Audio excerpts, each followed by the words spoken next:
Hello, NeXT community. I wanted to show you what I've been working on for projects today. On top of the monitors, I've been trying to tune up. So this is for Tristan, and I recently sent him a NeXT color printer, sending him some extra print cartridges, an ADB mouse, an original NeXT mouse pad, and I'm trading him a ADB for non-ADB mouse. Trade the mouse pad for a Y cable. That's the exit tray for the color printer. NeXT mice.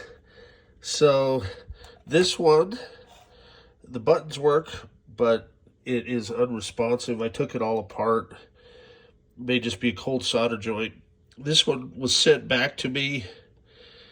I did not send it out this way. They sent it back to me and said it was defective. Well, I think I discovered the problem. This is an ADB mouse, and whatever they were trying to plug it into, as you can see, was obviously not ADB. Still, I refunded their money. Just got to take it. Now, for those of you that often complain about pricing, okay, my pricing is pretty good and fair, but prices are going up on eBay. So I thought it would be an eye-opener to see the original prices here. This is from 1991. You can kind of see, cubes were up to 17,000 here. And we go over to this page. You can see just upgrading, standard configs.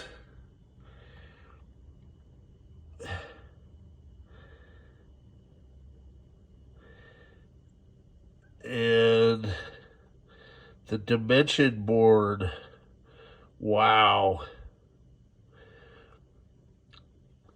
So fully configured, they're talking about $8,000 for the dimension and $17,000 for the cube. I've actually seen invoices. And this is for my good customer and friend Madeline down under. She's getting an accessory kit here. I was able to find everything but the original set of NeXT stickers. So I'm throwing in a couple extra goodies, including that pricing guide I think she'll get a kick out of. And so our accessory kit includes the quick setup page, registration and warranty, getting started, network and system administration manual, user's reference, release notes. I'm also sending her a NeXT mouse pad and this little NeXT World or Macworld brochure talking about Steve Jobs. It's not the full magazine, but it's just a brochure. It's got the pictures. New old stock cable, power cable, which I know won't work down under, has the original NeXT Cube tool. And this one's kind of cool because it was the upgrade kit. So it's got the software release 2.1 and the 1.0A release. So it'll run on, the 030 or 040 boards. And this is a little letter that came with it too. So it's kind of cool. So enjoy. Thought you guys might get a kick out of it. And I'm also working on some other projects, some more video coming up. Jason Kyle, I've got some video coming up of stuff. I want to show you those cords that I'm not sure they'll work in New Zealand, but they did come in with some NeXT cubes. Have a good day.